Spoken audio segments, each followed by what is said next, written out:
The college football experience weekday preview and picks from Tuesday to Friday episode on the Sports Gambling Podcast Network is brought to you by Underdog Fantasy. Yes, Underdog has just added Pick'em Scorchers, where you can win 100 times the amount of money you enter. Yes, that's right. Turn $5 into 500 in just one game.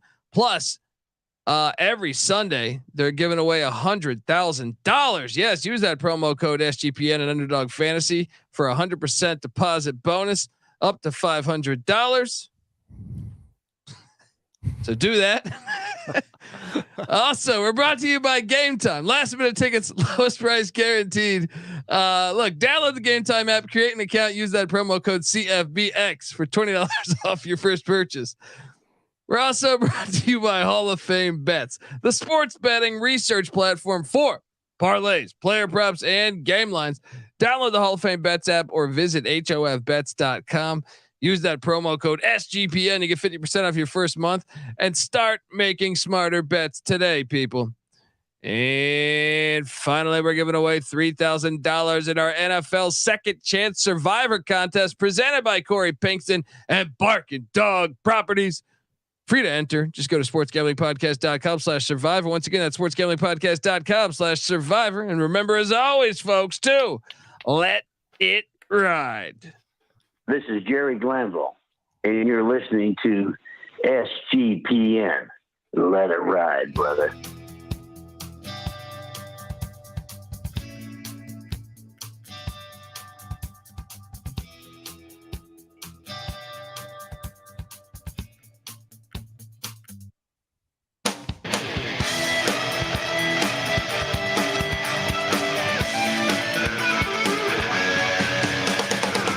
Yes, yes, yes. Woo! Welcome. Welcome to the college football experience. Week 8, weeknight preview and picks from Tuesday to Friday, and our weeknight DFS show for Tuesday, Wednesday. It's a lot all in one, but we cover it all. And yeah, folks. Check us out, youtube.com/the college experience. Subscribe, tell a friend, all that good stuff. You're probably wondering who the hell you're listening to. My name is Colby Swinging Database Dan, aka Pick Don D. That's not a pick. This is a pick. He was raised in the land down under, where a man thinks on his feet, speaks with his fists, and lives by his wits. When Dundee happened, he was a superstar. I'm probably drinking too much and celebrating too much and not sleeping. Would have killed a normal man, but no, that's gone. The medical advice I got from that was like being hit by lightning. Pretend it never happened and get on with your life. We got games.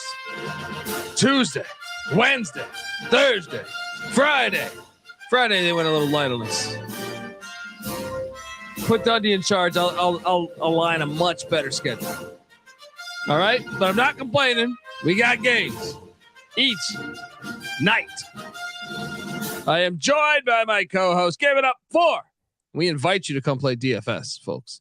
He will tweet out the invite at NC__NICK. Give it up for the rooftop IPA drinking, homebrew making, tobacco road living, the free lock giving, former Herndon Basketball League MVP. Give it up for NC Nick in the place to be. There we go. What's going on, man? Happy Monday. Happy Monday. I'm going to play a little bit of this here. Get us a little excited. Oh, people in the chat are saying Dundee for president. I don't know about that. I don't know if I want that responsibility, but at the same time, I do think I could probably give a better speech than Joe Biden right now. You know what I mean? Just gonna set the odds minus 10,000 that I could deliver the words on the teleprompter better than Joe Biden. And I'm not a guy that's normally very, very successful at reading. So I mean, I still think you being president for like the anti-dome club or something. That's about it. And look, I've been pretty drunk on a bike, but I've never fell off. All right. You're going back a few years. Yeah. ECU, I definitely remember borrowing someone's bike in the backyard of this house and going, I don't know, a solid 15 minutes to a house party. And I actually think I might have actually left that bike there, and I don't know if it was ever seen again.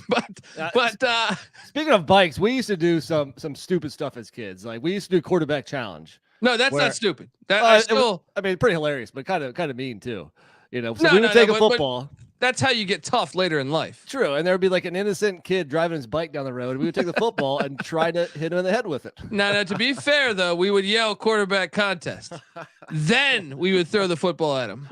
Don't get soft on me now that you're a dad. All right, I still think this should be rules in our society. At any time you see anyone riding a bike, you yell quarterback contest, and then you can throw the football at them. I mean, we were at least 30 yards away, so it was hard to hit the person. But I mean, you know, we could play the game a little bit. So there was a couple times where we hit the kid. Yeah, and I feel like at that point, instead of us being looked at negative in society, we should be looked at positively in society because we did hit the fucking kid. So and look, a lot of times it was our friend. Oh yeah, a lot of times like you saw. It wasn't. Yeah, true. But sometimes it was our friends. And look, if we saw our friends coming over to the house, you're like, oh, this is great. Quarterback contest. And boom, I can remember taking one to the head once when I was driving a bike. What about our cousin who yelled quarterback contest with a snowball? It was like an ice ball. And the poor the snow plow driver had his window open. It went right in the window, smacked him right in the fucking face. Fantastic. And a great throw. And look, that poor bastard, he's lucky he didn't it's bad enough that you're plowing snow. He's probably hungover. Probably lost smoking a cigarette all of a sudden out of nowhere. An ice ball hit you in your face. Probably lost $1,000 on the Iowa Hawkeyes the night before. You know what I mean? One in a million. That was a great throw. Yeah. Back then you had to pay up right away. Couldn't sit there and I don't know. I mean, look, I still believe heavily in the quarterback contest. We talk about that all the time. The quarterback contest should happen on in life, every level, in my opinion, because that keeps you aware. What I live in Los Angeles where no one's ever aware of driving. Gotta have your head on a swivel. That's what I'm saying. You should be always prepared to whether you're on the motorcycle, whether you're driving, whatever. All right. You should always be prepared. And we yelled out quarterback contest first. And I think that's a good enough warning. For a friend, yes, but for a stranger riding his bike, he has no idea what that means. Well, he does now. Maybe he should. We were doing him a favor. He does now. I'll tell you, that's what I'm saying, man. The second time he's out in life and somebody yells quarterback contest, he could be on a blind date. He's gonna hit the deck. All right. And rightfully so. So look, folks, we're talking about how mean we were in life. That's we can do a segment on this every week. But I encourage the people out there to play this game, quarterback contest. There was also this game called Smear something that was very interested as well. It rhymes with smear. Smear the blank. Yeah. We're not talking about bagels. You know what I mean? Folks, we're going to get to all these games. We're going to get to everything. NC Nick, I haven't had a chance to have you react to the wild week that was week 7 as we head on into week 8 of the college football schedule. But is there anything that of note besides your Duke Blue Devils looking fantastic and all of game day picking NC State other than Herb Street? I have to give Herb Street some credit here. But dude, I mean, yeah, our quarterback was hurt. Okay, but still, Duke had the better coach and the much better roster at every other position, and they were at home. So that was crazy that many people thought NC State was going to win that. Washington looked great. That was a fantastic game. Notre Dame, me and you were both on that over USC. I mean, we could talk about your Buffs if you want to go all the way back to Friday night, but maybe you've talked. I was on Stanford. It's true. I was also, yeah. If anything, if you listen to last week's weekday show, we started off the week rough, but we kind of came on late as the Houston Cougars. How about we had 3 college football Hail Marys over the past weekend. That was crazy. And I was on WVU though. You were on Houston. Yep. Got it done right there. The only Thursday night game I hit was the FCS game. I think you were on the other side of that. I was on the other side of that. The vacuum company Wagner got just destroyed by St. Francis 31-7. It was like a 14-7 game for like the entire game until like I feel like the final quarter, and then just got dominated. So Tuesday, Wednesday started off slow, but Friday I think I went 3-0, depending on where you got that Fresno State number. I forget exactly where we picked it. I think it ended at -4, but we might have picked it at -5.5. I'm not positive, but still, overall the weekday games, it was pretty wacky in Conference USA, but we're gonna rebound from that this week. Yeah, we had a tough time with the Conference USA. It's because we're not used to these October games, but we are going to bounce back this week. Okay, so I mean, I guess those are all the headlines. I mean, Dan Lanning, do you have I think his coaching is ridiculous on these 4th downs. Can we just say that the pendulum has swung way too much in the other direction now? Before, coaches were uber conservative and never went for it no matter what. Now coaches are just going for everything. Like, isn't there a happy median somewhere? Because I think he was way too aggressive. Way too aggressive. And he wasn't the only coach this weekend, though. Pro and college. There's nothing wrong with adding 3 points, and not going for it on 4th and 3 or 4th and 5, especially in your own territory, like towards the end in that game. So I don't know. I think the pendulum has swung way too far in the other direction now, and that it should find itself somewhere in the middle between how coaches used to be and how coaches are doing it now. Very true. I agree. Quarterback contest. Okay, let's get to it. Let's get to the games because first Tuesday we do have Middle Tennessee and first off, one more thing. There's only 8 weekday games FBS. Last week there was 10. True. They dropped the ball. We do have 2 FCS games on Thursday. Once again, what is DraftKings doing here? Get with the get with the program add a here. little, Give us a little FCS in there. Come on. Yes. But can we talk about how ridiculous the Friday slate is? They gave us SMU at Temple as the only Friday game, especially compared to last Friday. Last Friday, where we had the Colorado, Stanford, Tulane, Memphis, and what was the third? It was Fresno State, Utah State. Those are all 3 of them great games, and now you're dropping it back to 1 game. Like, the only thing I can think of is are they MLB? They're trying not, which is ridiculous. I mean, have you looked at their ratings lately? The MLB playoffs are getting like a 1.2 million views. It just, get the fuck out of here. No one gives a shit. I mean, look, I will still watch the MLB playoffs, but I'm saying, like, if you gave me SMU and Temple, I'm watching it over the MLB playoffs. Stop being so scared. Temple is on ESPN2. What channel is the MLB playoffs? Regular ESPN? I think it's Fox, actually, man.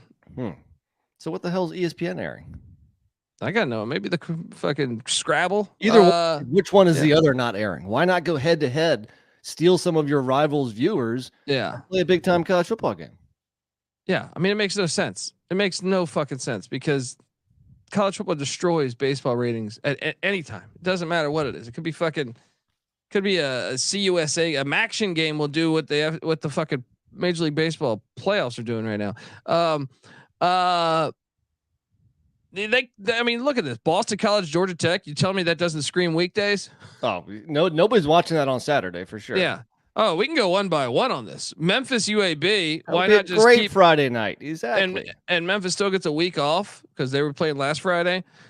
Any of the MAC games, and by the way, there's an awesome MAC game, Toledo at Miami, Ohio, which if you put it on Friday night would be fantastic for the world to see the best 2 MAC schools. How about Rutgers, Indiana? Do you think anyone wants to watch that ever? Nope. You might as well throw it on a weekday, right? How about the battle of in-state new rivals in the American, Charlotte, ECU? Yes. Yeah, Max saying he thinks NBA preseason. Yeah, which is ridiculous. You're not going to draw the number. You're not, even regular season doesn't draw the number of college football. College football destroys NBA ratings too. What the hell's watching NBA preseason? There's just so many of them. South Florida, UConn. Who doesn't want to get twisted at the wrench, huh? On a weeknight. I mean, dude, there's like, how about Northwestern Nebraska? You're going to put that shit on? You're going to sprinkle that on a Saturday? Come on. Even the good people of Lincoln, Nebraska. Yeah, I went to that game. Under the radar, decent game, which would be entertaining. Colorado State, UNLV.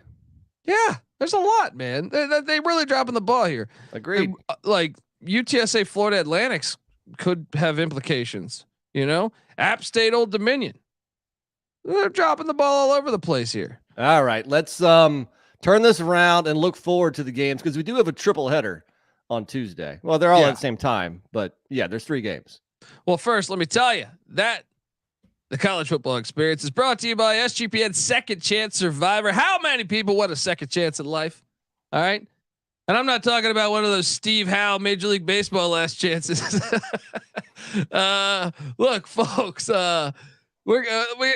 know you're already knocked out of your NFL Survivor. Don't worry, we got you covered with SGPN Second Chance Survivor, presented by Corey Pinkston and Barking Dog Properties. All right, $3,000 are up for grabs. Winner take all starts this weekend, so sign up now. sportsgamblingpodcast.com/survivor. That's sportsgamblingpodcast.com/survivor. We're also brought to you by Underdog Fantasy. Underdog Fantasy has a way to play alongside your favorite football team all season long. Yes, Underdog has just introduced Scorchers. Go 5 for 5 and pick up Scorchers and enjoy a spicy 100 times payout. Look, and for a limited time only, Underdog is extending their first deposit bonus up to $500. They're giving away $100,000 every Sunday. Yes, 10 lucky players will win $10,000 each. I can tell you this: I like a dog we're going to be talking about in a minute here. Rich Rod, let's go. Let's be they're barking. The Gamecocks down there in Jacksonville, Alabama are barking. When you sign up with the promo code SGPN, Underdog will double your first deposit up to $500. That's Underdog Fantasy, promo code SGPN. All right, we are back on the college football experience weekday preview and picks episode. And I am excited to talk about this matchup here because you look at what we got going. The Flamin' Libs are hosting the Blue Raiders and Rick Stockstill. Can't count out Rick Stockstill. This is a series that dates back to 1982, and the series is all tied up. And I'm gonna start things off with a bang. I think Middle Tennessee is a lot better than their record. I think they had Missouri on the ropes. They had Colorado State on the ropes. They're better than their record. And that is why the Blue Raiders are covering 15 points. Sprinkle a little bit on the money line at plus 500 in Stockstill. I trust. What are you doing here? I think I tend to agree. I mean, the Flames are playing great football, and they do have a real live home field advantage with that crowd rocking. But to your point, Middle Tennessee State is better than their 2-5 record. And I just think the longer a team goes undefeated, the more the pressure starts to mount. And can Liberty constantly respond to that pressure? I think this is a ball game here. I agree. I think Liberty ultimately gets the W. It wouldn't completely shock me if you wanted to sprinkle a tad little bit on the Blue Raiders. I mean, do you remember the Sam Houston game? Yeah. This 21-16. Liberty. This is basically a goal line stand to win. Yeah, and to me, I actually believe that Middle Tennessee is a lot better of a football team than Sam Houston State. It's just their record is right now. I think the people that don't really watch college football, they see 2-5. They think Middle Tennessee sucks. They're not a bad football team. Well, Middle Tennessee, their defense isn't very good, but offensively, they can move the rock with Vadiato, who you like to call Vibrator, the quarterback. They got a couple good receivers. It's, they decent O-line. So I think they can put up some points and hang with Liberty. Maybe you see like a backdoor cover or something, but I'm definitely taking the points with you. Yeah. I mean, dude, this is, I know last week on Tuesday didn't have the greatest Tuesday, but I think we're back. We were 1 for 2. It wasn't awful. We didn't go winless, Yeah, but it's true. And my lock was Middle Tennessee, but that's why you should go back to the well, because this is awesome. They're a better team. I'm gonna lock it up with you. I don't have a ton of locks on these 8 weekday games. Let me ride with you, Dundee. Let's fucking go, buddy. All right.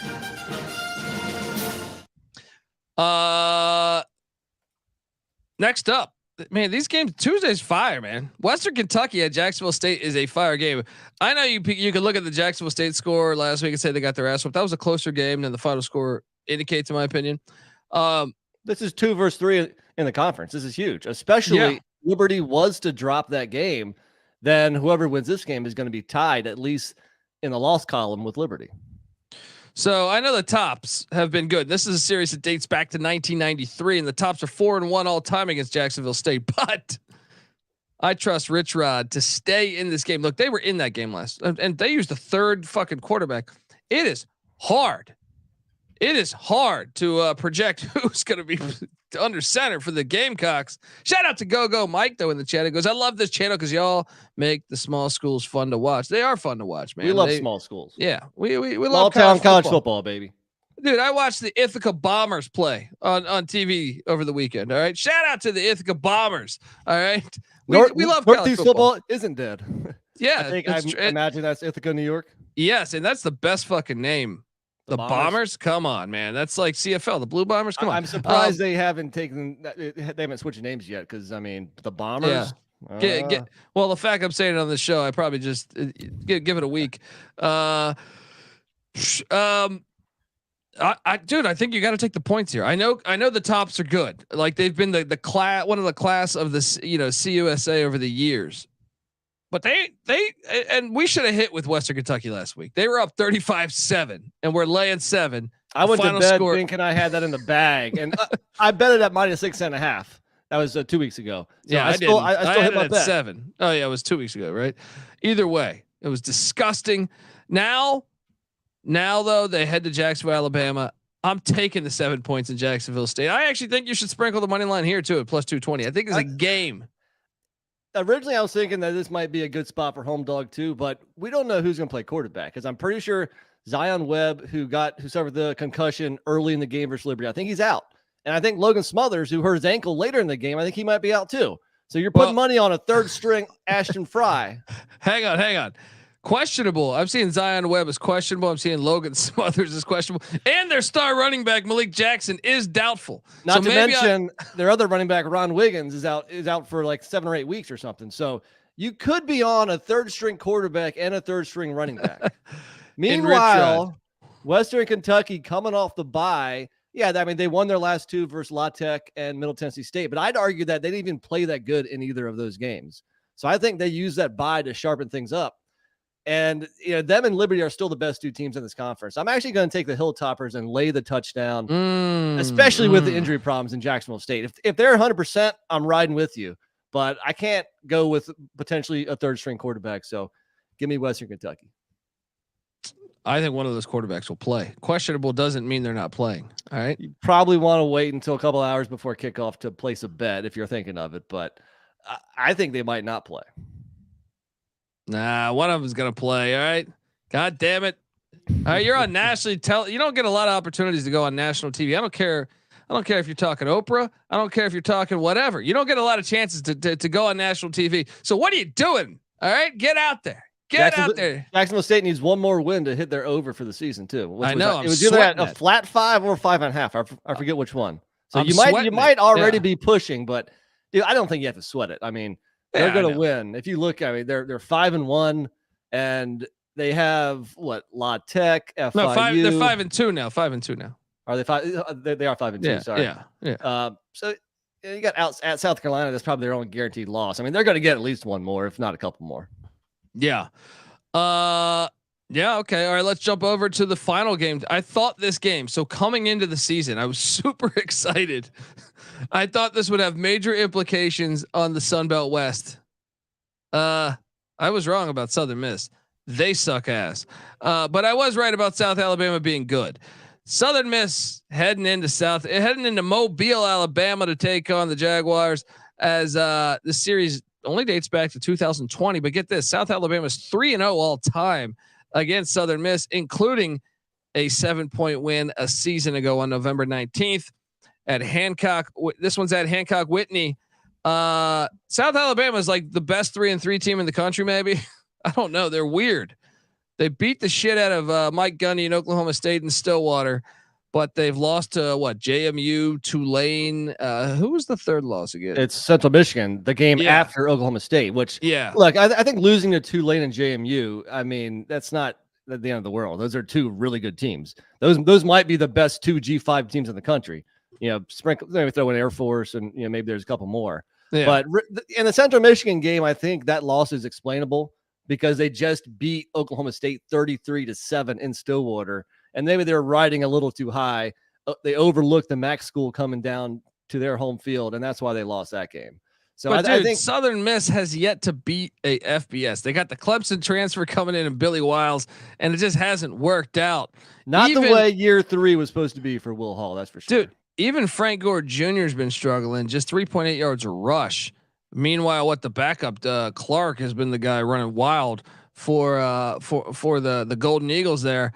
All that Brett Favre blood money is not paying off. All right, but maybe that's next year. So Southern Miss is basically in the same position that UTEP was last week, coming off a bye. Like, have they given up? Have they quit on their coach?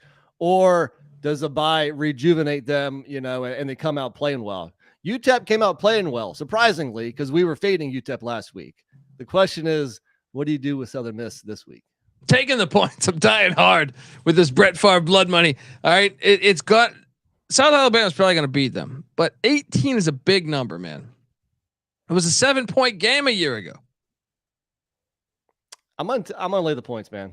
I'm gonna go. I think South Bama. I think they're 3-3, but I still think they're maybe the best team in the Sun Belt, probably behind JMU. But that was a close game at JMU, and I don't think they're messing around anymore. I think their foot is on the gas pedal, and I just can't trust Southern Miss. Southern Miss only lost to Tulane by 18. I'm taking the points. I don't like. This is the one that I'm probably not actually going to bet. I'm not going to bet this one either. Yeah. I think the other two, I'm going to be all over, but maybe do you tease down Southern Miss, or would you rather tease up? I'm sorry, tease down Southern Alabama or South Alabama, or tease up Southern Miss? Yeah. If you're doing a Tuesday teaser, if you can get Liberty at 20, Middle Tennessee at 21, I feel amazing. If you get now, you want Western Kentucky at -1, huh? See, I think that I would rather have Jacksonville State plus 13 than Western Kentucky -1. Oh, that one's tough. And then I would probably take Southern Miss plus 24. I think a 3-dog teaser would be interesting for Tuesday night. Yeah. Bump up all those numbers. Yeah. I like that idea, folks. What are you doing? I might place a wager on that just to have some fun. I think I will too. So, all right. Well, look, that is the Tuesday slate. Now, what's the best game to watch on Tuesday? You think it's the tops in Jacksonville, Western Alabama? Kentucky, Jacksonville State, number 2 versus number 3 in the Conference USA. I bet you Middle Tennessee Liberty's a game. Yeah, those are clearly the best. I bet you that's a game. Yeah. Pretty awesome slate there. Let's hop on over to Wednesday's action, where the airport is traveling to Bearcat Stadium to take on Sam Houston State. Could have used a third game here, college football. Yeah. Once again, you really dropped the ball. I couldn't put Buffalo Kent State on this Wednesday. Man, this is a tough read for me, because how does Sam Houston almost beat the Flamin' Libs at Liberty? Right? Like, I was sold on Sam Houston being I still think they're much better than their record. You look at their losses, an overtime loss to Jacksonville State, right? A 5-point loss at the Flamin' Libs, a 10-point loss to an undefeated Air Force, a 14-point loss. They held BYU to 14 points, man. I don't understand. One thing, injuries are starting to pile up, and with Sam Houston State and Jacksonville State, and I wonder if these teams new to the FBS who are used to not having as many scholarships, I wonder if they have the depth for people to come in off the second string or third stringers. I mean, look at Sam Houston State. I think they have 3 or 4 running backs with questionable tags. Their top 2 receivers are out. So a lot of injuries with these new to the FBS teams. And my guess is that they don't have the depth to handle it well. It may take them a couple years to build that up. Well, I can tell you this. FIU, I believe my over ticket needs 1 win. Yeah. Yep. Cause that's at 3.5. Right. Look, if it doesn't happen here, I don't think it's happening. All right. Because the remaining schedule is Jacksonville State, at Middle Tennessee, at Arkansas, and home to Western Kentucky. And they're in the midst of a 3-game losing streak here, where, I mean, all 3 games were by double digits too. They're not playing that great of ball themselves. Shane in the chat saying tease up. I think you go up on Southern Miss. Yeah, I think we're going all dogs. Tease them up. Yeah. Sam Houston, I did take the over on Sam Houston too. But they're gonna get one of these. They're getting the win. They're doing it. Sam Houston wins this game. I'm laying the 5. I mean, they can win and not cover. I don't see how you have any confidence laying more than a field goal on Sam Houston right now. I gotta go Panthers and FIU. What's the FIU quarterback situation? Oh, that guy's good, Jenkins. You sure? Because I guess. I mean, I think he had a pretty shitty game last week, but he's playing. I'm taking Sam Houston -5. I'm sorry, McIntyre. Coach Mac, I think. You ready for this one? 17-6 final. Sam Houston's defense is good. So the most Sam Houston scored in a game is 28 in a game that went overtime. Other than that, they haven't got out of the teens, and you're going to lay more than a field goal with them. I do think they might. The win line this is up. baiting you. The line is telling you to do that. That's kind of true. I see your point there, but I just can't do it on a team that's 0-6. So I'm going to take Houston money line, but with the points, I think FIU covers. That's the first ever matchup between the two, by the way. All right. Then I'm so happy that this game's happening. I'm so happy that this game's happening and it's nationally televised.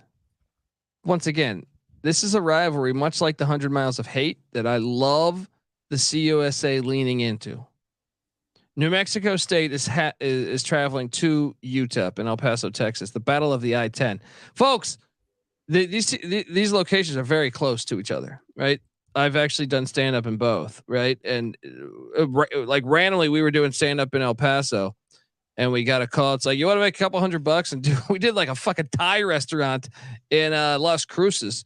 So we went up and it's like 30 or 40 minutes away. And it's just perfect. This is a perfect underrated college football rivalry. They've been playing since 1914. It's the 100th meeting we're going to catch at the Sun Bowl, which I think is one of the greatest places to see a football game in America. You can take your Jerry's World, shove it up your ass. This is one of the best places. The college football playoffs should be playing. If you're going to stick to neutral sites, one of the games should be at this fucking location. I like it. This game's fantastic. And UTEP. What about this third string quarterback? Looking like Broadway Joe last week. I feel like I gotta tell the chat about the legend that is Cade McConnell, third string quarterback. Who? McConnell? He goes 11 of 17 for 262, 2 scores, 0 interceptions on the road in his first ever start. That's getting it done. You know, the funny thing about that against FIU last week, it's only 3 guys caught balls. He had the main guy, Kelly Akharai, went 8 for 223 and 2 touchdowns. I think the tight end Ballard had 3 for 65. And then one other guy had 1 for 14. So McConnell to Akharai was, FIU could not stop that. I wonder if New Mexico State and perhaps a better defensive coach can, find a way to cover that receiver in a heated game. And look, we talked about Dana Dimmel's career in El Paso being over. Dana Dimmel's time being over. I actually think we might have been a little premature on this. If he wins this rivalry game and they're 3-5 with the remaining schedule of Sam Houston State. Now, after Sam Houston State, it's tough. They would have to pull an upset in November against Western Kentucky, Middle Tennessee, or Liberty. But there's life on them going bowling potentially. If they can win this and Sam Houston State, they'd be 4-5, heading into that November with, you never know. Even if you go 5-7, you might not get fired then. Well, I kind of alluded to this earlier. Like during the bye week, a team could just quit. You know, if they hadn't already, they could quit, but they didn't do that. They came out and played good football last week. So I'm going to kind of ride that momentum. I told you, I had my My second house on the border outside El Paso on the market. I took it off the market. I'm jumping back on the UTEP Miners bandwagon. And even though New Mexico State here's won a couple in a row, Diego Pavia playing really good football, I'm going to go with the home team here and ride UTEP. You know, I used to work with this. Shout out to my friend Adolfo. He, you know, he's originally from Mexico, and his parents had passed, right? And he was essentially given his dad's house, right? And you know, you got to watch for this because in Mexico, and you should check your property, NC Nick, because if someone if you don't like respond, like if you're not living at your property for like a month or two, Squatters. Oh, they just built a house on his property. But this is in America or Mexico? No, in Mexico, in Jalisco, Mexico. He just shows up. So look, he lives here in LA. He flies back every like 6 months or 8 months. He just shows up, and someone's built a house on his property. And that's this. Okay. Yeah, the court sided with them. It didn't side with Eldon. I mean, fucking hilarious. Maybe he knew somebody in the courts. Things aren't quite on the up and up down in Mexico, but my property is on the American side of the border. Oh, okay. So. If not, I got a guy to slip a C note. We're good. No, you're crazy, dude. I told you beginning of the year. If you go back and listen to our locks episode, one of my strongest plays of the season, was New Mexico State over 5 wins, I believe it was. You're almost there, buddy. Have you seen the remaining schedule? This team might win it all. All right. They have La Tech on deck. So you win this, you win La Tech, you're hosting Middle Tennessee. Now after that, it gets a little tricky at the tops at Auburn, but I almost think they're going to fuck with Auburn, and then home to Jacksonville State. Jamie Moore said a C note, like C, like, you know, like yes, SI note, a C note.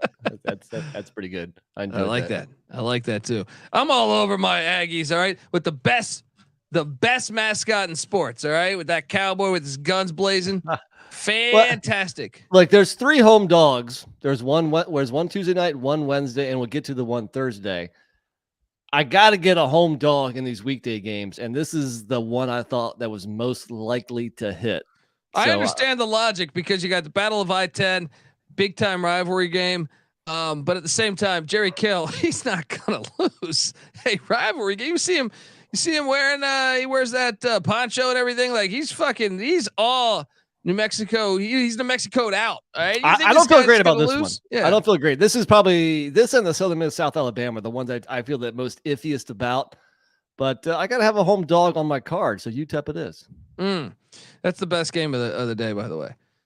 It's the game. Actually, I'll be honest. It's like the weekday game. I don't know. Maybe there's one on Thursday we can get to, but let's jump over and talk about Thursday. But before we do that, I want to tell you that the college football experience is brought to you by Game Time. Yes. Look, you know, buying tickets to your favorite event should not be that stressful. Maybe you're making, you know, Wednesday night plans to see the Battle of I-10. I wouldn't blame you. But look, don't wait for these schools hate each other. Don't wait. Or if you're gonna wait, make sure you call in the quarterback sneak with the Game Time app. It's the fast and easy way to buy tickets for all sports, music, comedy, and theater that is near you.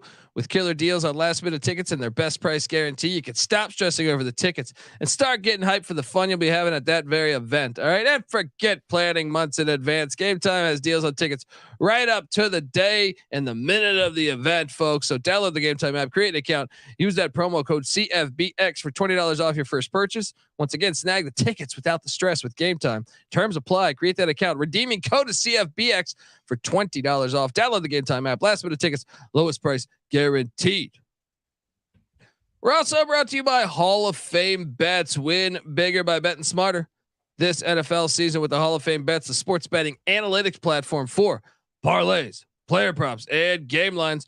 Research every NFL, NBA, MLB, and soccer bet with historical stats and data. Stop betting in the dark and join over 30,000 users researching with Hall of Fame Bets to craft more intelligent, data-driven parlays. Download the Hall of Fame Bets app or visit hofbets.com. Use the promo code SGPN to get 50% off your first month today. Start researching, start winning with Hall of Fame bets. All right, we are back on the college football experience. And technically there's a home dog Friday night too. I kind of forgot about, but we'll get there in time also. Thursday. Should we start FCS? We don't have a line on this one yet, but I'm intrigued by this matchup. All right. This one will have a line. So this is the only game the other FCS game we have a line on, but I haven't seen them drop this line yet. North Carolina Central, who won the Celebration Bowl a year ago, 5-1. North Carolina Central. Davis Richard is a stud quarterback for the Eagles there in Durham, but they're heading up to Baltimore, Maryland, to Hughes Stadium. Remember last year, North Carolina Central won 59-20 against Morgan State. Ooh. But Morgan State has got new life. They got new blood, and I know if you look at their record, you see 1-4. Right? The Bears haven't had it going essentially, right? But they beat Richmond, the Spiders, an FCS playoff team, to start the season in Richmond, 17-10. Then at Akron the very next week, they should have beat Akron. They're running out the clock, and what do? They fumble, and Akron takes it back to the house, and the Zips escape with a win. After that, Morgan State lost the rivalry game against the Tulsa Tigers, 20-10. They lost to Reese Poffenberger and the Albany Great Danes in overtime, 23-17. Before going up to the Yale Bowl to take on the Ivy League private school pussies and getting their ass whooped 45-3. I know it reads 1-4, but I think they're a lot better than their record indicates. I don't have a line on this one. Any guess on a line? If I had to guess, I would say like Central minus somewhere between 14 and 17. If Central, that's the case, I'm in a tough spot. You know, I'm a Central guy because they're the closest university to my house, only about probably 8 miles up the road. But on the other hand, FCS, I usually tend on taking the points, especially if you're talking about like 2 touchdowns or something. And folks, this is a great rivalry, by the way. They've been playing this game since 1930. Durham versus Baltimore. Love it. You know, both cities are kind of grimy. Some similarities. And Morgan State leads the all-time series by 6 wins. All right. So it's been a very even rivalry. Let's just set a line that we have here. And once again, we'll update this, get the SGPN app. You'll have access to the real line when it drops and see what we go. All of our picks over there. But let's play devil's advocate because Morgan State's 1-4. They lost by 39 a year ago. Let's say it's 17. What would you do? You know, I got to go NC Central. Lay the points. I think Morgan State, after 3 tough losses and then to get whipped by Yale, I don't know how they respond to that. Yeah. I think that's fair. And NC Central's number 9 in the nation right now. I think you're right. I think we got to lay it. I still think we got to lay it. Davis Richards, a stud quarterback. Dude, how the fuck is he not? See, ECU should have been hitting up this kid. He's a stud. An hour up the road. Yeah, he is a stud. Look at that. Noah's saying minus 20. You found it. Okay. I'll still lay it. If it gets over 21, take I was about to say, if 21.5, I would take Morgan State. 20 even at 21, I think I might take Morgan State. At 20, give me Central. It's as high as we're going. That game's on ESPNU, by the way. We also have on ESPN Plus going on at Harry Turpin Stadium. Was he related to Mel? Who knows?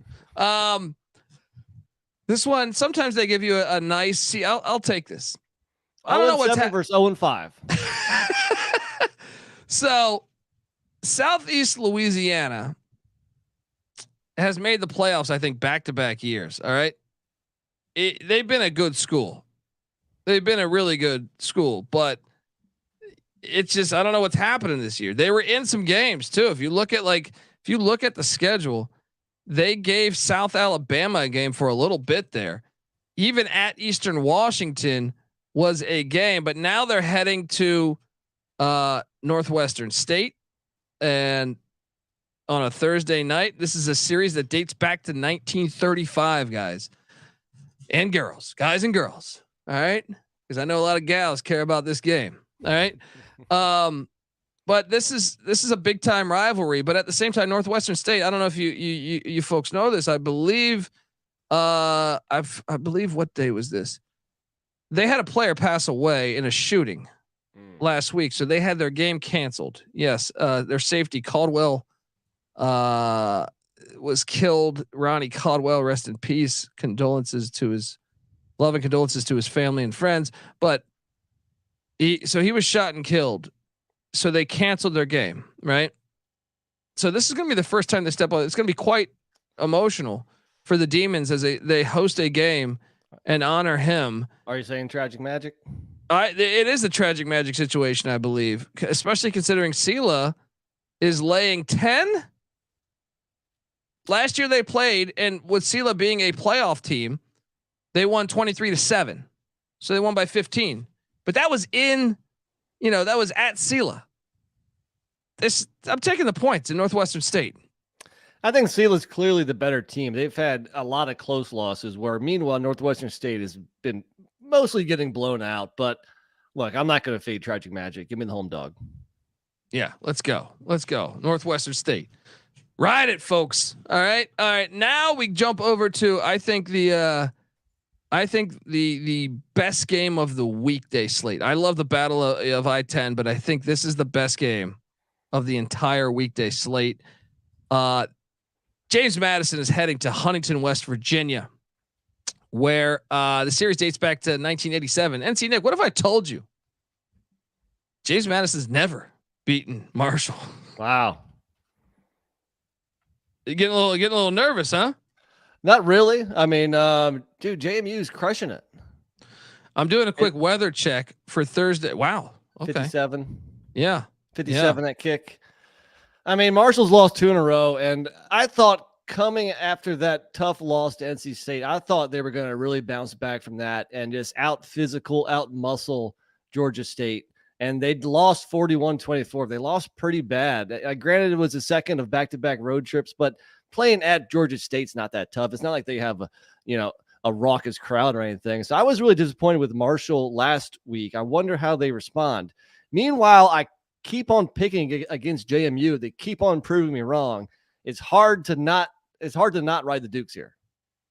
Yeah. Especially -3.5, where they're trying to get you to take the hook and take the points. I mean, Marshall will be electric, though. That crowd is going to be, they're going to show up. It's going to be a fun game. I agree. This is the best weekday game on the slate.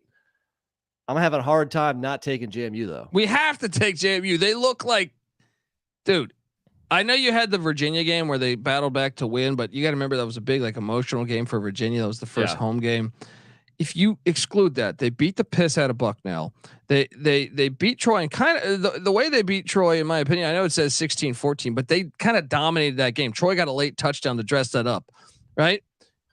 You go to the Utah State game. I know the final score says 7, but they were up by 30 points in that game at halftime or something. It was something like that. Then the South Alabama game, I think, was dressed up from a score point of view as well. They have been dominating everybody. Georgia Southern last week. I have to take JMU on the road. I know it's lit, but another thing that bothers me about Marshall is I think they're one-dimensional. They can't pass the football very well. I think that's why that was my analysis on me taking Georgia State. So let's talk about the Marshall defense real quick too, because the Marshall defense looked great the first 3 weeks of the season, giving up 17, 13, and 17 points. Granted, they didn't play the best offenses, Albany, ECU, Virginia Tech. But the last 3 games, they've given up 35, 48, and 41. Again, ODU and NC State don't have great offenses either. So for some reason, that defense has really just not shown up the last few weeks. Add all that together, and you got to go Dukes here. Now, what JMU does have, they have OD. No, okay. I was gonna say they have ODU on deck. That's not. I mean, that's kind of a rivalry game, but I mean, fuck it. I think JMU is going to go to the Joan and fuck them up. I'm laying the 3.5. I think they're trying to bait you by making it 3.5. JMU wins convincingly in Huntington. Let's jump on over to another classic. I know people think this one sucks. They've been playing this since 1937. Yes, Rice and Tulsa. Rice heading to H.A. Chapman Stadium. Cool stadium. I think this game's going to be fun. This game doesn't suck. Yeah, I think a lot of people think it's going to suck, but it's actually going to be fun. I think both teams need this win to get to a bowl also. Yeah, and Tulsa's ahead of schedule. All right, Kevin Wilson doing a good job. I'm buying into what he's doing. Me too. And he did a good job at Indiana. I just thought it would take another year. He's coming right away and been able to get, hit the ground running. Rice, I have a future on Rice that I need the over to hit. Pivotal game, H.A. Chapman Stadium. Like I said, this game goes back a long fucking time. All right. Now Tulsa's laying 3. That surprised me a little bit there.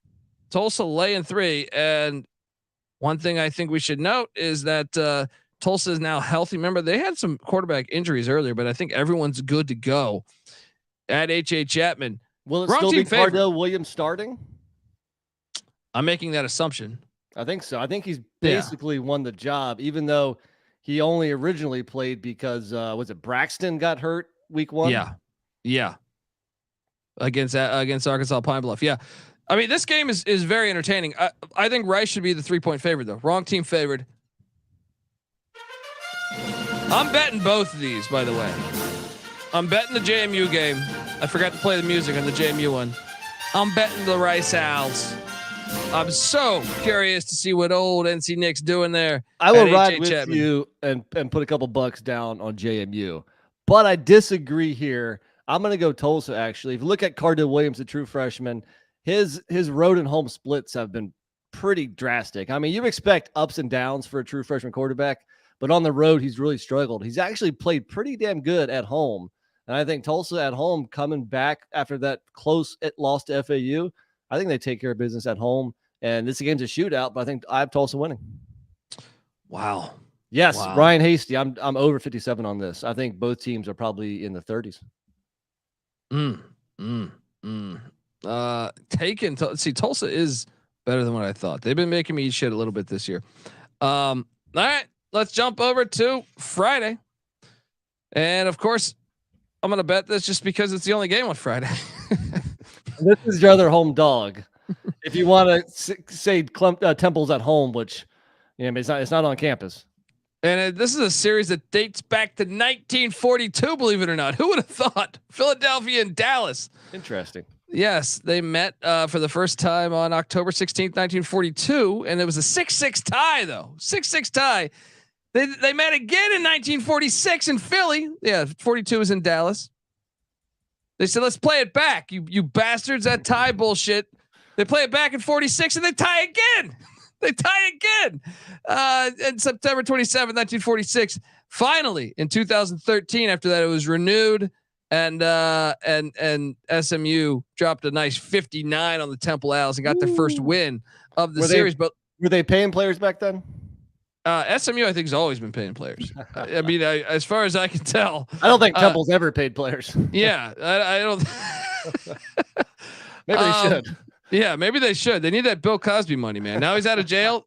I know they don't want to ask him, but I'll be that guy for you. All right, I'll call Cosby for you. Yeah, have an intermediary ask him.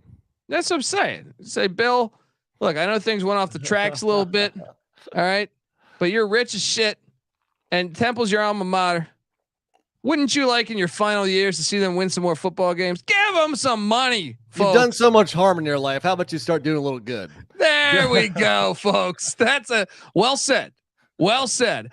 So look, the SMU leads this is their final year in the AAC. So who knows when we're going to see this game next, right? That's true. Temple has a chance to even the series. So SMU is a 3-2-2 record because of the 2 ties. Hilarious. I want Temple to tie this thing up so we have a 3-3-2 all-time series. Now, EJ Warner didn't play last week. That's the question. He's still in the concussion protocol. Usually I think players only miss 1 week because of the concussion. I think he'll probably play. Do you know who played in his absence last week? Quincy Patterson. The much traveled Quincy Patterson started at Virginia Tech. North Dakota State. Yeah, his 6th year, and he still sucks. He was awful last week. Yeah, it's like he's 26 years old. He still sucks. Fuck it, dude. I would still. I was thinking about this the other day. I was just sitting around the house. I was like, God damn, I wish I was young and we could play football. You know what I mean? right? Own it. It's like, but do you remember that story in like the 90s of that Texas linebacker? Was it Texas or Texas A&M? I think it was Texas. That was like 30. Yeah, I do recall that vaguely. He lied. So this is a guy that, oh man, I wish I had this story in front of me. We need to do a 30 for 30 on this. He basically created a fake identity to go back to college. He'd already graduated. He'd already played college ball. Yeah. Right. And he created a fake identity and he went back and was like the starting linebacker for the Texas Longhorns from, I feel like age 29 to 33. It was one of the best stories ever, man. It was like, and after that, he was Manny Tails' girlfriend. Dude. So Kamar Wheaton is questionable too for SMU. Yeah. So you're not going to be able to get back on the football field, Colby, but you could still do some quarterback challenge. That's true. You might get arrested for assault because you're not a kid anymore. But I mean, who's stopping you? Well, you have 2 girls, right? You have 2 daughters. I do. I have a son coming. I feel like we gotta make sure we carry this tradition on. You know what I mean? So if you're in the neighborhood, your daughter's fire, maybe even if it's at you or me. What if I'm sitting there? Teach the youth. Yes, I will have her peg a football in your face. That's what I'm saying. If I'm on your backyard at a barbecue having a beer and I get hit in the face with the football, as long as she yells quarterback challenge first, I'm okay. If I yell quarterback challenge and she throws it. That works too. Okay. To me, if anyone throws it, if I remember the rules correctly, I think if anybody says quarterback challenge, then head on a swivel. Boom. And you really got no excuse for not catching the ball then. You know what I mean? All right. SMU's laying 19.5. 19.5 points, man. With the uncertain, I'm taking the points. I'll put it like this. What is the weather in Philadelphia? Because that's a far trip. 62 degrees at kick. This is Cowboys Eagles here. It's personal. All right? I think I agree, but I want to make sure EJ Warner's playing. That's going to be my thing. If EJ Warner plays, I'm taking the points. If he once again, the fact they play at the link drives me crazy. They have 2 MLS stadiums right there. They could pack this thing and actually create a cool home environment instead. And I think they just extended their deal with the link. They're so stupid. There's gonna be 12 people at this game. There's no home edge here from a gambling point, right? No, maybe not so ever. Yeah. I mean, only thing you can say is like a lot of travel. You know, the second of a back-to-back because they were at ECU last Thursday, but I guess they have, one extra day to travel to Philly. But the actual playing there, no, there's no home field advantage. Yeah. I guess I'm going to take the points here, but I don't like it. Yeah. To me, if Warner's not playing, we jump on SMU. Do not bet this right now. I mean, you think ECU is probably better than Temple right now? Maybe. And SMU beat them by 21. They beat Charlotte by 18. So, I mean, they've been beating pretty bad teams right around the same margin. It's a tough one here, but I guess give me Temple. Yeah. Well, get the SGPN app. You'll see what we're doing. All right. We'll probably tweet it out. Actually, I'll be live that day. Okay. That's this segment. Folks, if you're watching on YouTube, let's do a lock, a dog, and a tease. Let's do a lock, a dog, and a tease. Okay, well, I think the tease we think we've already kind of covered that. I like the Tuesday night dog tease. The Tuesday tease. All right, you can find this at your strip club there in El Paso if you happen to be. If you get to El Paso early, check out the Tuesday tease at the Golden Bull. All right. It might not be your A strippers, but it might be your C plus. That's a military town. All right, that's a military town. There's a lot of money to be made at the strip clubs there. And Golden Bowl actually sounds like a gay bar, so that you might. I don't know. I was trying to ad lib. That went down a. You my mess lock, with the bull, you get the horns. My lock is going to be for the whole entire week. Man, I really feel like the best play you can do. Man, it's all road teams, right? I think my favorite play for the whole weekday slate, I'm going to go ahead and say Middle Tennessee plus 15. Hey, it worked for you last week. All right, if I'm going to give you another one, because I do like that one. I mean, I guess I got to ride JMU, even though they're probably playing at the toughest road environment out of all these teams. Actually, the two toughest road environments are those two games, Liberty and Marshall. Yeah, maybe the rivalry game in UTEP, New Mexico State too. Yeah. Favorite dog? Favorite dog? Man, Other than Middle Tennessee, obviously. I actually think it's Rice. I think Rice is a better football team than Tulsa right now. Give me the plus 135 on the Owls in H.A. Chapman Stadium. I'm gonna go dog. I might go FIU. I mean, yes, Middle Tennessee first, but second, I'll go FIU. Yeah. All right, folks, that concludes. If you're watching on YouTube, stay put. We're just going to go seamlessly right into the DFS show. But but stick around. If you're listening to this on the audio side, then go check out the DFS show. All right, we are back on the college football experience weekday, Tuesday through Friday. The DFS show is only going to cover Tuesday and Wednesday because we don't have the slates out available yet for Thursday and Friday.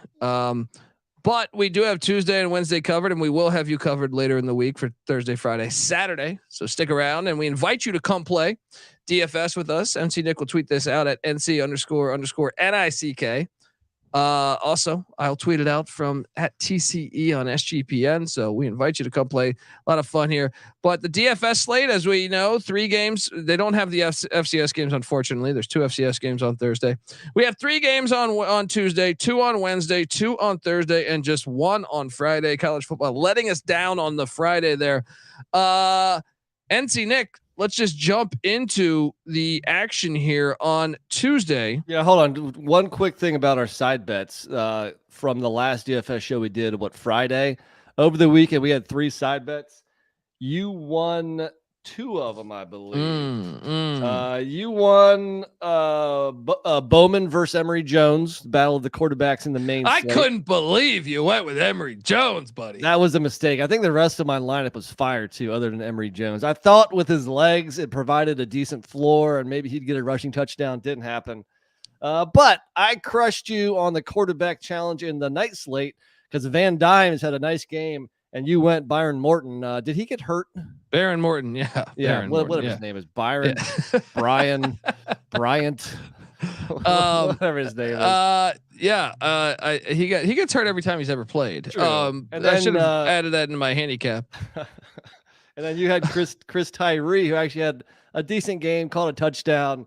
He beat out Colby Young, the Miami receiver. So you won the side bets 2-1. But if you remember, during the week, I won the side bets 2-0. So if anything, I either beat you or it tied if Morton got hurt and that one was squashed. So anywho. Well, let's get to it because Tuesday night, my lineup is absolute fire and I will kick the shit out of your team. That's what you keep on saying, but I don't see it happening much. Do you go 2 quarterbacks? You're damn right I did. All right. I'm interested in what quarterbacks you went here because I went with a top guy and a really cheap guy. Well, I can't stray from my guy, Nicholas Vibrator. That is one. Look, Vibrator, the team is good, man. The team is better than their record. I just made that case. I'm talking about Nicholas Vadiato. All right. From Florida there. Look, he's just a sophomore. Stockstill is going to have this kid. Stockstill's going to pull a bowl season out of his ass. I'm counting on it because I think this kid's got a good future. And I like him too. I do. Yeah. He threw for over 400 against Jacksonville State a couple weeks ago. Last week in a win, 248, 2 touchdowns, almost 9 yards of completion. That's the most impressive thing I would say of late. 10 yards of completion against Jacksonville State, 8.6 against La Tech. He stretched the ball down the field. He didn't have any interceptions against La Tech, and La Tech's pass defense was actually one of the better in the CUSA. So I love the Vibrator to go off in where's that town again? Lynchburg, Virginia. Lynchburg, Virginia. Yeah. By the way, that game has an over/under 57. The Western Kentucky Jacksonville State over/under 60. Southern Miss South Bama over/under 53. Vadiato wasn't your cheapest quarterback, was he?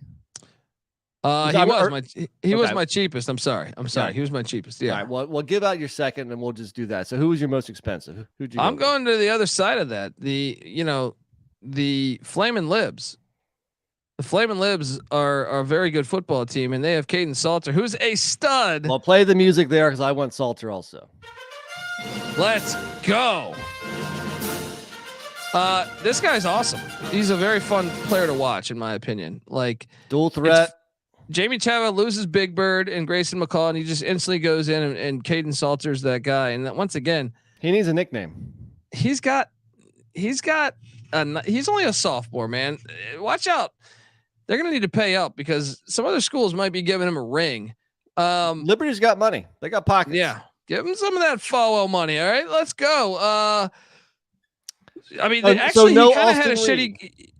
I thought about it, but with Salter having such a kind of a weaker week last week, I look for him to jump back and have a better week this week. Here's why I like Salter over Reed, because I mean, you always want the Western Kentucky quarterback, but first, Salter's cheaper, $400 cheaper. I think the matchup is better. He's at home, and the Middle Tennessee defense is 114th in the country right now. Jacksonville State has the 29th defense. So if I can save a few bucks, they're kind of neck and neck as far as average. That's why I like Salter better than Austin Reed. So we agree with that one. Now, my second quarterback, and I'm going to have to pay attention to the injury report, but I'm going to take a stab at Jacksonville State's Ashton Fry for $4,500. If he plays. If he doesn't play, I'm going to have to pivot off of him and go either running back or receiver in my super flex. But that will then cut your whole roster down because no one else is in that range, right? Well, that's why I have to go either a running back or receiver in that super flex spot. And then I only have one quarterback. So it's a little bit of a gamble. I could shake things up even more if I wanted to. But my hunch is that he's going to start. And if so, you're getting a starting quarterback for $4,500. Yeah. At home against a Western Kentucky defense that isn't all that good. So it's not like he has to kill it in order to pay for the money you're spending for him because he is so cheap. Fair. Running back wise, how many running backs did you roster? I got 3. I went with 3 as well. I did the Colby Dance stack, the unconventional quarterback running back stat. Underrated, buddy. You finally want to start making some money, huh? Well, it's only 3 games. I don't have a ton to choose from. You're famous for doing that like a Saturday main slate with like 14 games. And it works sometimes. I'm gonna go Liberties, Quentin Cooley, 6.9K. At one point, him and Billy Lucas were kind of splitting carries. Not anymore. Cooley has gone over 100 yards 4 times this year, and last week he got a season high 28 carries. So he is the RB1 now for Liberty. What the hell happened to Billy Lucas? Billy Lucas has fallen off a little bit. He only got what? What did he get last week? 9 for 32. The week before he had over 100 yards though. It seems to be like Cooley's getting more carries. I think on the year he has almost double the amount of carries, and that's especially the last couple of weeks. My top running back. I'm taking you. You didn't take Cooley. I didn't have that type of cash flow. So I went with the guy that I think should get the ball more, in my opinion. LaDamian Webb, who's a stud at South Alabama. If you haven't watched this guy play, he's nasty. Play the music there. Okay. 83 rushes, 476 yards, almost 6 yards a rush, 8 touchdowns. Yes. And I think he might even have one in the air if memory serves me correct. But it's a guy who had 150 yards and 2 touchdowns against Oklahoma State earlier in the year. And Southern Miss has a 117th ranked run defense in the country. This is a great matchup at a pretty fair price too. Yeah, exactly. And I didn't have much money for my second running back and my third running back. So I went to one that won me money. And you laughed at my play last time. Step. My guy, Marquise Step, the former USC Trojan, going from Helton to Helton. All right. This guy, I know you see it, 36 rushes, 180 yards, 5 yards a rush, but how can you only have 180 yards and be the leading rusher and you're in like week 8? You know what I mean? Because they got 3 other guys getting carries also. But also he's their best out of the backfield. All right. And like he scored Wait, how come these stats don't have it updated? Didn't he score a touchdown? I thought. Yeah, he went 9 for 76 on a touchdown. It was that 56-yard touchdown run against La Tech. Oh yeah, but why did I think that was a screen pass? That was wrong. Anyway, I'm taking a shot on him against Jack State. Someone's going to need to score. I think Jack State's defense is pretty good.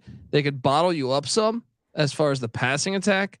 So I think once you get inside the red zone, they're going to have to get creative on how they're scoring the ball. So Marquise Stepp at 4,600.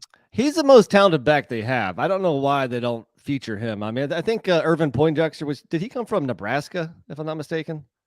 I think so. Yeah. So they have, running backs from big time schools, but very boom or bust. He boomed for you last week. I don't know if he can boom 2 weeks in a row. So I have a cheap, what was his price? 4,600. Well, I got a guy for 4,200 who I like a little bit more, especially because Jackson and Wiggins are out for Jacksonville State, and that's Anwar Lewis, 4.2K. He had 100 combined yards last week versus Liberty. So he was hurt earlier in the season. I think with those two guys hurt, I mean, he's one of the only running backs they have left. What if I told you that that's my third running back? Well, you're a smart man. We're going all the way. You got to have, look, one thing I know about Rich Rodriguez, you can go back to his time with Tony Converse at fucking Tulane in the 90s. All right. Their backs get the ball. All right. Their backs get the ball. So they put up points, man. They put up points. Remember Steve Slayton, West Virginia? Baller. Yeah. So Noel Fine with him too? Yeah, that's what I'm saying. They had guys, wide receiver was, so all my running backs. You've done all your running backs? I have. All right, jumping over to the wideouts. I love my wideouts. All right. My top two wideouts are fire. I'm going back to the well. How do you not?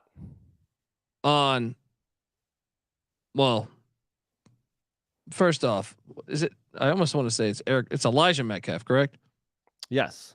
Yeah, I don't have their stats in front of me, but Elijah Metcalf from Middle Tennessee. This guy's a stud, man. Get this guy the ball. 6,900. Did you roster Elijah Metcalf? I didn't. I have two receivers more expensive than Metcalf, who I like better, even though I do like Metcalf a lot. You're telling me Metcalf is your most expensive receiver? No, second. Actually, sorry, second most. Okay, you went Malachi Corley? Nope. Wow. Interesting. Gotta zig when they zag, buddy. I don't think so. I think you have to roster Corley. I mean, look what he's done this year. Like in last week, 8 for 207 and 3 touchdowns. He might not do that, but the guy puts up basically over 100 yards every game. One of the best receivers in the nation.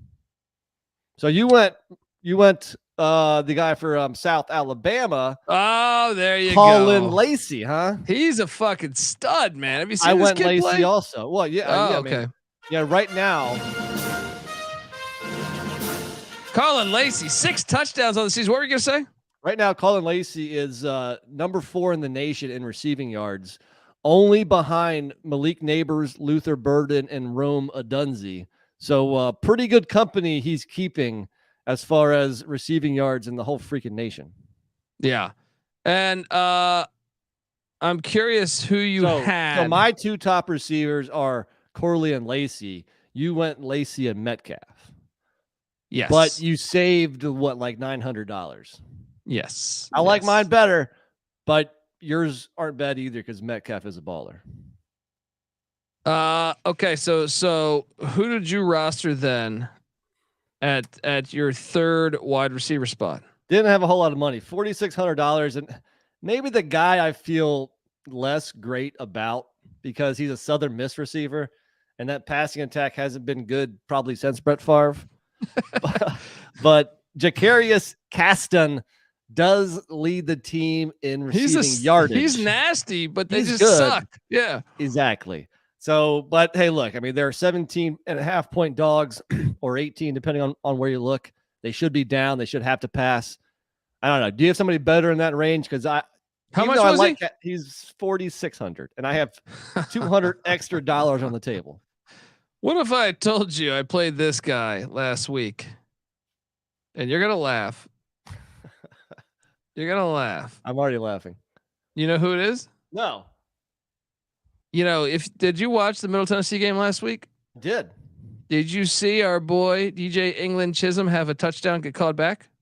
Yes, I did. And I remember talking about him in the podcast last week, but he only had 2 catches. He had counted. A 50-yard touchdown called back. This killed me. It killed me. I'm rolling the dice. 4,100. Let's go back to the well with England Chisholm. This week he gets his touchdown and it's not going to be called back. And remember, he's the guy we mentioned the same thing last week. He's the guy against Miami last year who had 2 catches for like 140 yards and 2 touchdowns. Yeah. So the guy either catches a long touchdown or doesn't do shit. Look, at that cheap of a price, I like taking a shot at him. Let's go 4,100. But I even have a guy. So I only have one player left then. Okay. I think I want to stay with Caston over him because I think Caston's going to get more targets. But I don't mind the play. I'm going to take a shot on the home run. So my final guy, I'm going to take a shot on the home run threat out of Akron, Ohio, Trayon Sibley for the Liberty Flames, the Flamin' Libs. So he is a true home run threat. Have you had a chance to see this kid, by the way? Yeah, because I rostered him 2 weeks ago and he didn't do much at all for me. Because you can't trust any Liberty receiver. I mean, this guy though, if he catches it, it's going to be like a 70-yard touchdown. Yeah, so true. He's kind of like England Chisholm. Yeah. I mean, dude, he had against Buffalo 3 for 106, 35 yards a catch and a score. Then the very next week at FIU, 2 for 83, 42 yards a catch practically and a score. Here's the thing. Out of the last 5 games that he's played in, he's had touchdowns in 3 of the 5 games. I think he gets it done here at home, scores, give me like a 60-yard touchdown. That's all you need. So I am loading up on Trayon Sibley. Yeah. The one game I rostered him was Sam Houston State. He went 1 for 32. He had that on like the first or second drive. So I'm sitting there like, all right, man, this dude's going to crush it for me. Didn't catch another pass the whole freaking game. So, you know, at DFS, you shouldn't be jaded from one performance if you roster someone and they sucked. But at the end of the day, we're all human, and sometimes a player can get on your bad side, and you're like, I'm not taking him again. So who's your final guy then? I think I gave all mine, man. Yeah, my 3 receivers. I had the 2 with Lacey. Hold on, didn't you give 4? No, I had 2 running backs, 4 receivers. Oh, so I had 3 running backs, so that's why. Okay. So yeah, I'm done, man. All right. Well, look, let's hop on over. Do we have a side bet there? Hold on, your cheapest receiver is who? Chisholm at 41. What was Sibley? He's 5 point. I think he's 5 something. He's like 5.5 or something. Let me pull it back up. Actually, here it is, dude. No. I was gonna say Corley. He's 5.3. Sibley is. I was gonna say Corley versus your other receiver there, Metcalf, but that's not really fair. Who was your cheapest running back? No, you went Anwar Lewis too. Damn it, nothing really lines up here. It's okay. We can push it off to the next one. There you go. Push it off. It is. Let's jump on over to the Wednesday slate where I'm going to kick the tar out of you again. And right? To be fair, the Wednesday slate came out on DraftKings about 3 hours ago, maybe 4 hours ago. Yeah. So didn't get a whole lot of chance to digest it. Colby, do you have an ad read? I do. I do. Shout out. Folks, I want to tell you that the college football experience is brought to you by SGPN's Second Chance Survivor. Already knocked out of your NFL Survivor? I am. I took the Washington Redskins to beat the Chicago Bears. That didn't happen. Don't worry. We got you covered on the SGPN Second Chance Survivor, people. Presented by Corey Pinkson and Barking Dog Properties. $3,000 are up for grabs. Winner take all. Start this weekend. So sign up now. It all starts this weekend. sportsgamblingpodcast.com/survivor. That's sportsgamblingpodcast.com/survivor. We're also brought to you by Underdog Fantasy. Yes, Underdog has just introduced Scorchers. Go 5 for 5 and pick up Scorchers and enjoy a spicy 100 times payout. And for a limited time only, Underdog is extending their first deposit bonus up to $500. Folks, they're giving away $100,000 every Sunday. Yes. 10 lucky players will get $10K each every Sunday. What are you doing, folks? So check it out. Make sure you use that promo code SGPN when you sign up. All right. Underdog will double your first deposit up to $500. That's Underdog Fantasy promo code SGPN. All right. We are back on the college football experience DFS show for Tuesday and Wednesday. And Wednesday night, only 2 games. Once again, the airport heading to Huntsville, Texas to take on Sam Houston State. Over under of only 41 at the Bear Claw. All right. You're going to walk into the Bear Claw and get the dub. I don't think so. Then you have the Battle of I-10, one of the better underrated rivalries in college football. New Mexico State at UTEP, 100th meeting between the two schools. Over under of 48. Yeah. So I'm buying stock on your boy. All right. Maybe this is just a play because I think that, is this sustainable? Perhaps not, but it's like, this is like the fucking Rocky story. All right. 3rd string quarterback from the UTEP Miners. Cade McConnell. Now I did go 2 quarterbacks and he is the cheaper of the 2. Yeah. But he's stealing the headlines right now. Cade McConnell, the sophomore out of LA. He's out of LA, man, coming out, getting it done. His first start of his career is a win on the road. Didn't turn the ball over. Love this spot here. Now, will he be ready for the rivalry game? Is the question. But hey, at 5,500, I think you're bargain shopping. Did you roster the great Cade McConnell? No, I didn't, because I do want to see him do it a second time. And I think you said he was 5,500. Yeah.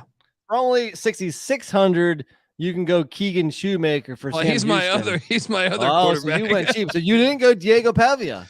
No. Even though I like the fact he's pissed on. Who knows if he's pissed on the UTEP logo, because that's their second rival. They have 2 big time rivals. Actually, this might be their first rival. It's New Mexico, the Lobos, which we know he's pissed on their logo, right? So I don't think he's had the opportunity to come into the Sun Bowl and piss on their logo.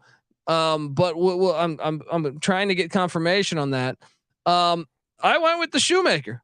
Look, I know Pavia is 9.3K, so you have to pay up for him, but I think he has the highest ceiling of any player on this whole slate.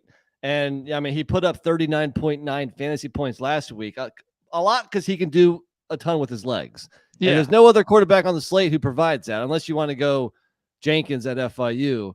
But that offense is, pretty shitty. I just don't have the money. I don't have the money. Right.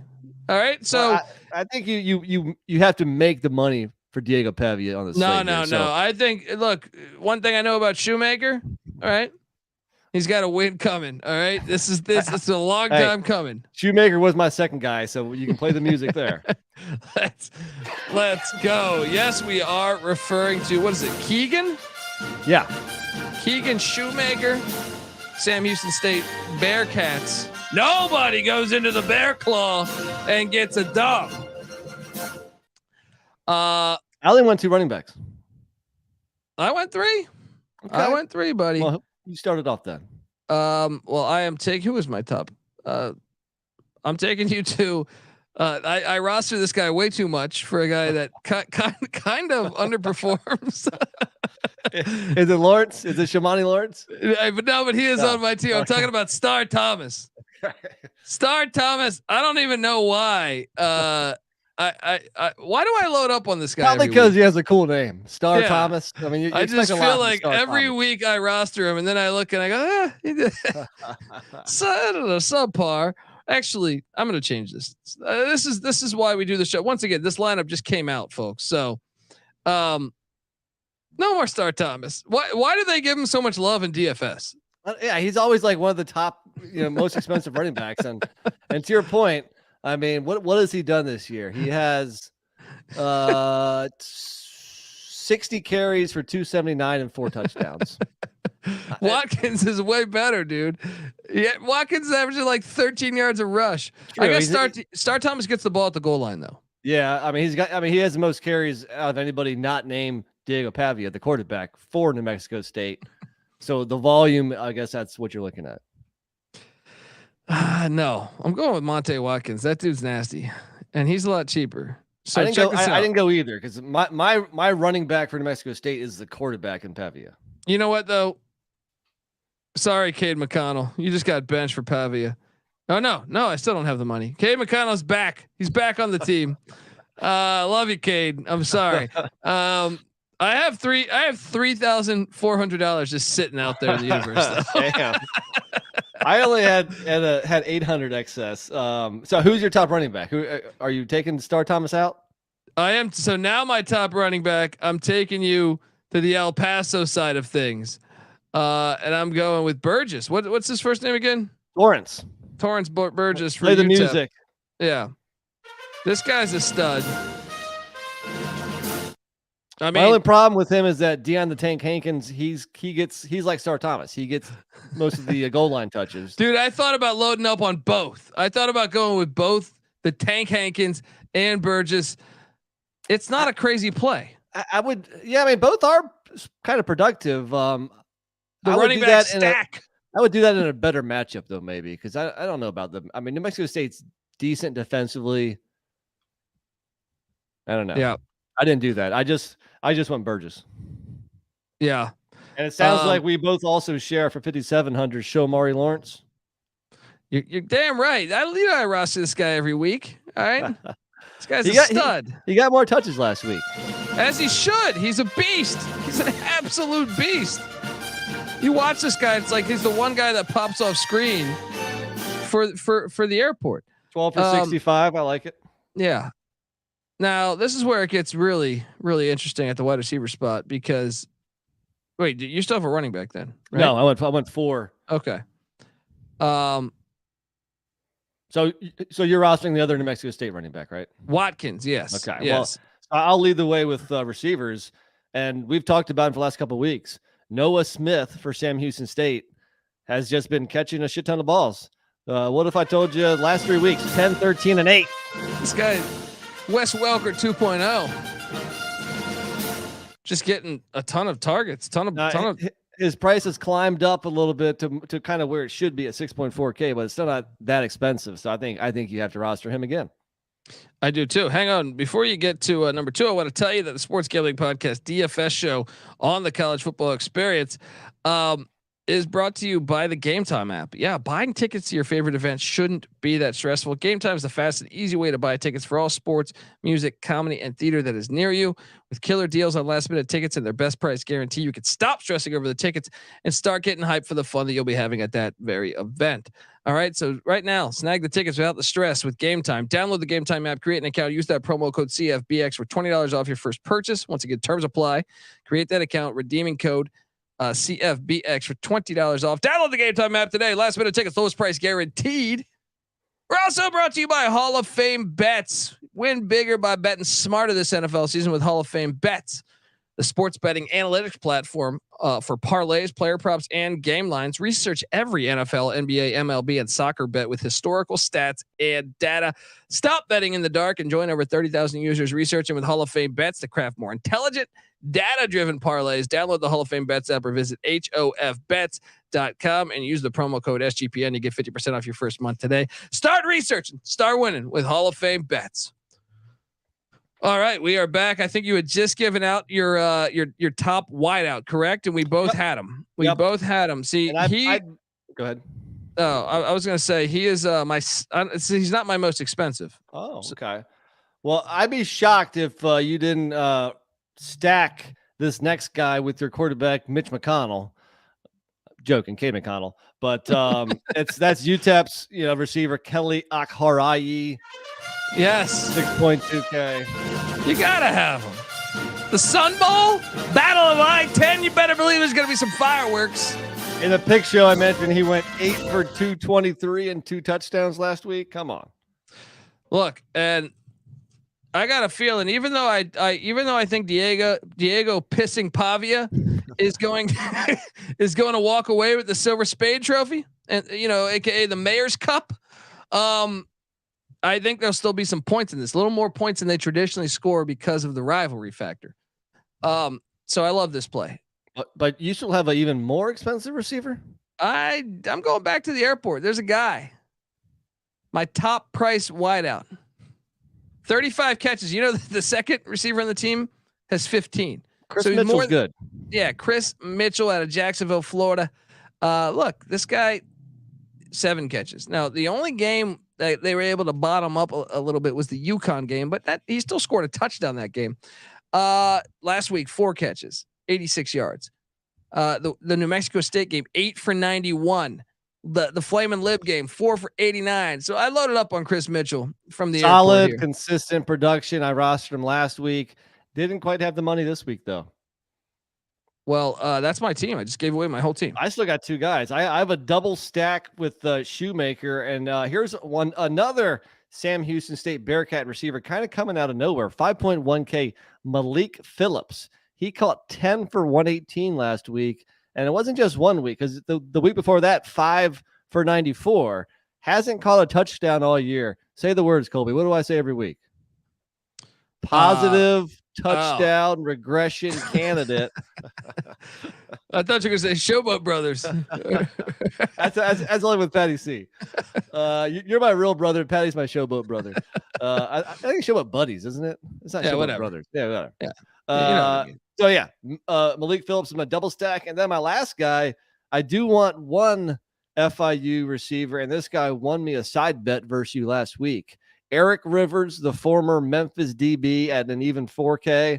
Look, he's not crushing it yet, but the more he plays in the system, the more comfortable he gets with the quarterback. After that 5 for 60 game 2 weeks ago, he followed up with 3 for 45. Get the guy some more touches. He's my dirt cheap punt play. Boom. So what is our bourbon play then?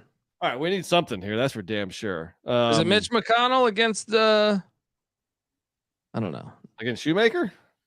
I have Shoemaker on my team too, though. Okay, so hold on. Okay. So who is your cheapest receiver? Akari. Oh, you have a pretty expensive receiver because you went really cheap with the quarterback position. All right. What about your cheapest running back? Monte Watkins from New Mexico State. 4,800. 4,800. You want to bet him versus Malik Phillips, that Sam Houston State receiver, for 5,100? All right, let's do it. All right, Phillips versus Watkins. There you go. Folks, that's our show. Stick around. I got the FCS reaction show coming live in about 10-15 minutes. And then after that, get this. We got the Big 12 college basketball preview. Perhaps the best conference in the land, although Dan Hurley said it was the Big East today. Well, I mean, I'd hope the best conference in college basketball gets one team to the Final Four. Woo! Shots fired. Shots fired. And then after that, we got the Sports Gambling Podcast, College Football Week 8 show. We never stop here at SGPN. We never fucking stop. All right. So, folks, what are you doing? Subscribe to the College Football Experience. I know the bottom line bombs CJ Sullivan. We do the bombs down under college football episode. That is now moved to tomorrow because Jimmy Kimmel gave him a call. So shout out to CJ Sullivan. Sometime this week you will catch him on Jimmy Kimmel Live. Wow. So awesome. Yeah. See, I got, he's like, Colby, guess what? Your little college experience show is fun and everything, but hey, people in the chat, what show's better, the Jimmy Kimmel show or the college experience? That's true. Monday night weekday pick'em show. I'm coming for you, Kimmel. All right, you better throw some more money into that UNLV NIL collective because I know you're a running Reb. He's a running Reb. Yes. What is he doing? Come on, you better go buy some players. Get the Tark Shark back. Let's go. Yes, that is for real, folks. So you'll I don't think it's tonight because they tape it. So probably tomorrow or the next day. I don't know. Someday this week you'll catch the great CJ Sullivan on Jimmy Kimmel. Folks, subscribe to the College Football Experience. Give us a follow at TCE on SGPN on Twitter. NC Nick's on Twitter at NC__NICK. We invite you to come play DFS with us. I'm on Twitter at TheColbyD. The College Football Experience. Subscribe, give us a 5-star review on iTunes. It takes 2 minutes out of your fucking day. What are you doing? All right. I also host the FCS College Football Experience, which is going live in like 15 minutes. I also host the College Basketball Experience, which is going live in like an hour and 15 minutes. I also host the College Baseball Experience with Noah Beanick. Subscribe. I also host a shit ton of other shows, but we also have the Big 12 Experience with Moneyline Mac. All right. I do host the USFL Gambling Podcast. All right. Get on over there. They're going to call it the UFL now or some stupid shit, but it's the USFL. We're keeping it the USFL. I don't care. Folks, check out all those shows. Get the SGPN app.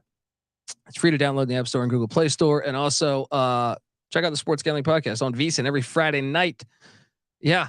And tonight. Let's go. We got everything. All right. Until next time, this is the College Football Experience, DFS style. You better start thinking about yours. And we out of here.